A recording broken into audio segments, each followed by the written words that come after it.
नमस्ते साथियों, स्वागत है सभी का आज की क्लास में।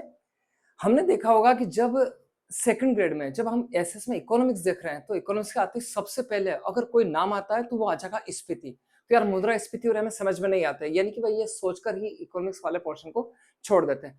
आज हम पढ़ रहे हैं मुद्रास्फीति, यहाँ से एक क्वेश्चन आने की संभावना है लेकिन बहुत छोटा पोर्शन है, इसलिए बहुत ध्यान से समझना। और बहुत ईजी है, इतना कठिन नहीं है जितना कि इसका हवा बना लिया जाता है। हम देख रहे हैं, सबसे पहले इसका अर्थ आ रहा है मुद्रास्फीति यानी कि इन्फ्लेशन। सामान्य कीमत स्तर में निरंतर वृद्धि, यानी कि कीमतों का निरंतर बढ़ना मुद्रास्फीति कहला रहा है। बस सामान्य सी बात है। अगर कीमतें नियमित रूप से बढ़ रही है तो वो क्या कहला रहा है? मुद्रास्फीति या मुद्रा का प्रसार कहला रहा है। देखते हैं इसके मोटे रूप से अगर जो वो प्रकार है वो आ जाएगा मांग प्रेरित मुद्रास्फीति और लागत प्रेरित मुद्रास्फीति। ये दोनों चीजें हमको याद होनी बहुत आवश्यक है। यानी कि पूरा अगर चैप्टर है वो हम देखें तो केवल इन दो बिंदुओं के इर्द गिर्द घूमता है।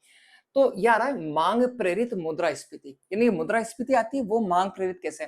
तो वस्तुओं और सेवाओं की मांग उनकी पूर्ति की तुलना में जब अधिक हो जाती है तो ऐसी स्थिति में जब उनकी कीमतें बढ़ती है उन वस्तुओं और सेवाओं की, तो वो हमारे लिए क्या कहलाएगी? मुद्रास्फीति। देखो सीधी सी बात है कि जब सप्लाई तो हो जाए कम और डिमांड हो जाएगी ज्यादा, है ना? हमने मांग और पूर्ति के चैप्टर में भी पढ़ रखा। तब ऐसी स्थिति में क्या होगा? जो कीमतें होगी वो क्या करेगी? इंक्रीज करेगी, है ना? कीमतों में वृद्धि होगी और ये कीमतों में वृद्धि क्या कहला रहा है? आपका मुद्रास्फीति कहला रहा है। तो ये मुद्रास्फीति या कीमतों में वृद्धि क्यों है? क्योंकि पूर्ति की तुलना में उनकी मांग अधिक हो गई। तो ये आ जाएगा आपका मांगजन्य या मांग प्रेरित मुद्रास्फीति। नेक्स्ट देखते हैं लागत प्रेरित या लागत जन्य मुद्रास्फीति, यानी कि उत्पादन की लागतों में वृद्धि होने की वजह से जब वस्तुओं की कीमतें बढ़ जाती है तो उसे हम क्या बोलेंगे? लागत प्रेरित मुद्रास्फीति। देखो लागत क्यों बढ़ रही है? क्योंकि या तो हो सकता है कि आपको कच्चा माल जो है वो महंगा मिल रहा है, या कच्चा माल कम मात्रा में हो गया, या हो सकता है साधनों की जो मात्राएं आ रही है, जो उत्पादन के साधन लग रहे हैं, है ना, या तो वो महंगे हो गए, आपका ईंधन महंगा हो गया, है ना। तो ये सारी तमाम जो चीजें हैं तो इनकी वजह से उनकी जो कॉस्ट है वस्तुओं की वो बढ़ जाएगी, और कॉस्ट बढ़ जाती है तो ऐसी स्थिति में वस्तुओं की जो कीमतें होंगी वो भी बढ़ जाएगी। तो हम देखते हैं कि ये दो प्रकार हो गए। अब हम पढ़ने जा रहे हैं इसके कारण। ये कारण के सारे जो रीजन है वो कहीं ना कहीं इन दोनों बिंदुओं के इर्द गिर्द घूमते हैं। तो देखो क्या क्या किन कारणों की वजह से क्या हो रहा है? मुद्रास्फीति आ रही है। ये आ जाएगा सार्वजनिक व्यय में वृद्धि। एक एक बिंदु को बहुत ध्यान समझेंगे और बहुत इजी समझ में आ जाएंगे ये। सार्वजनिक व्यय में वृद्धि, यदि सरकार के द्वारा अपना व्यय अगर बढ़ा लिया जाता है, वह अगर व्यय को बढ़ाती है तो कहीं न कहीं प्रत्यक्ष या अप्रत्यक्ष रूप से जो पैसा होता है वो जनता के पास में आता है, और जब पैसा जनता के पास में आएगा तो वह क्या करेंगे? अपनी क्रय शक्ति बढ़ती है, और क्रय शक्ति बढ़ने की वजह से वो मुद्रा वस्तुओं की क्या करेंगे? मांग करेंगे, और मांग करने की वजह से कीमतों में वृद्धि आ जाती है। तो सार्वजनिक व्यय में वृद्धि से जनता की क्रय शक्ति बढ़ती है, वो अपनी डिमांड को बढ़ाएंगे और कीमतें बढ़ेगी। नेक्स्ट आ रहा है हिनार्थ प्रबंध। जनता सरकारें जो होती है वो जनता का कल्याण करने के लिए घाटे के बजट बनाती है। घाटे का बजट का आशय हो जाएगा कि सरकार आय की तुलना में अपना जो व्यय होती है वो अधिक करती है, और जब व्यय अधिक करती है तो ऐसी स्थिति में वह आय के सोर्स देखने के लिए कहीं न कहीं एक सीमा के पश्चात वह क्या करेगी? आनुपातिक कोष पद्धति के आधार पर क्या करेगी?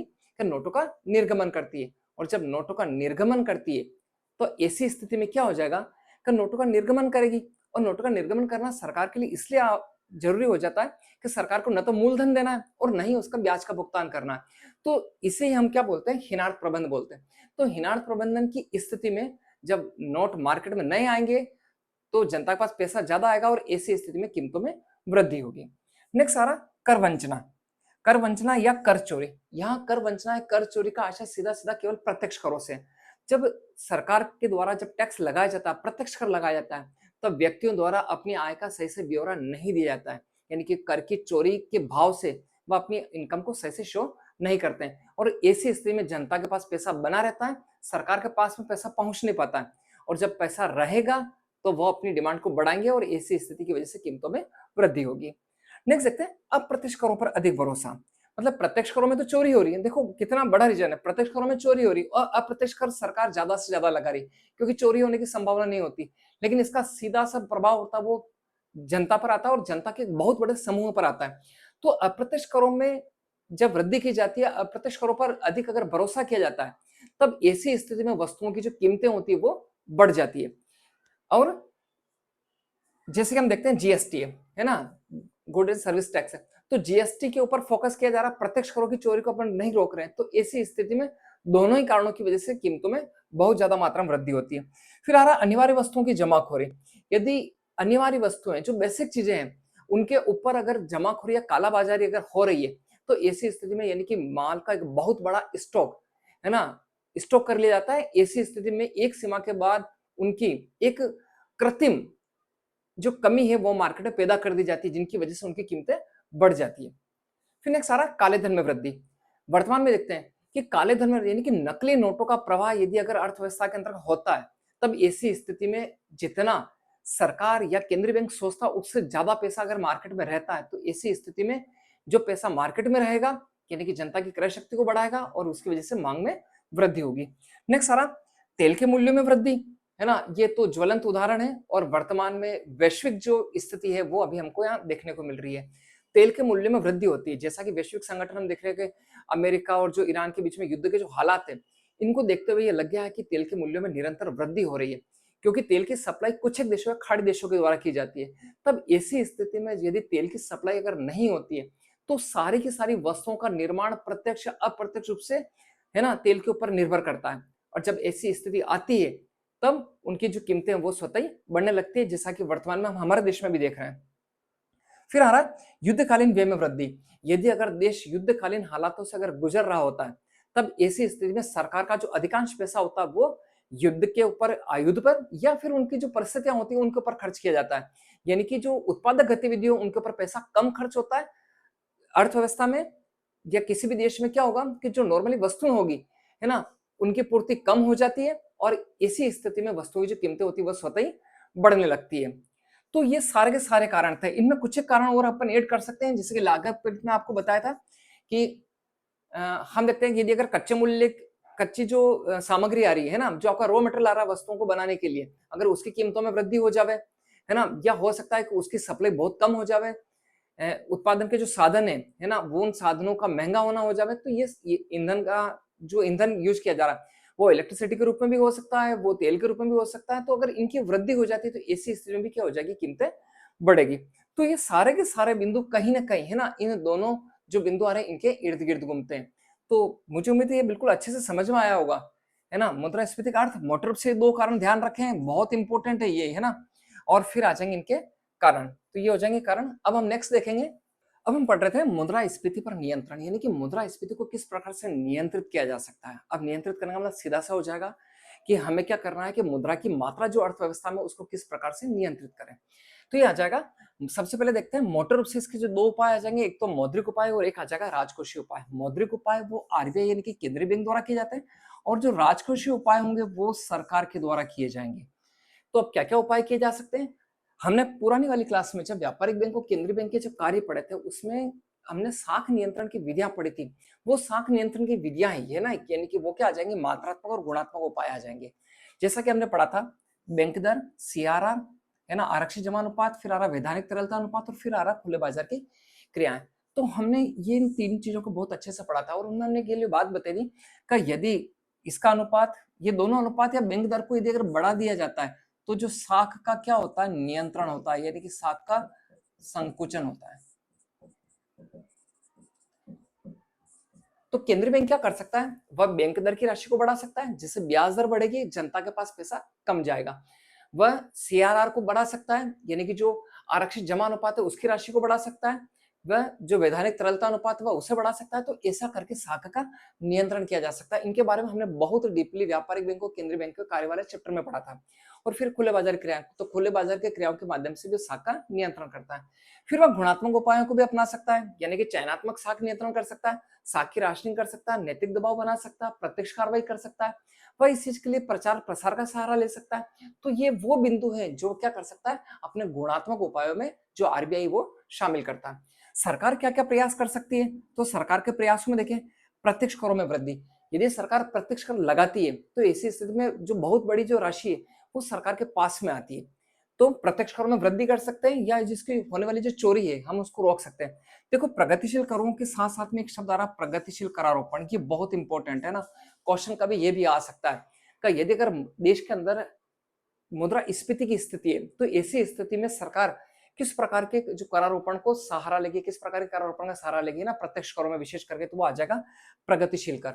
इसमें प्रगतिशील आते हैं, प्रतिगामी आते हैं, आनुपातिक आते हैं और प्रतिगामी आते हैं।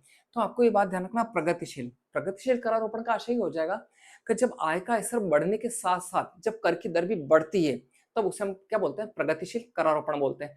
तो प्रगतिशील करारोपण का सहारा लेकर भी सरकार क्या कर सकती है, मुद्रास्फीति को नियंत्रित कर सकती है। नेक्स्ट आ रहा है अप्रत्यक्ष करों में कमी, क्योंकि अप्रत्यक्ष करों का सीधा सीधा जो दबाव होता है वो जनता के एक बहुत बड़े समूह पर आता है और इसकी वजह से जो कीमतें होती है वो बढ़ती है। तो प्रत्यक्ष अप्रत्यक्ष करों में क्या कर सकती है सरकार, थोड़ी कमी लेके आ सकती है। फिर आ रहा है सार्वजनिक व्ययों पर नियंत्रण।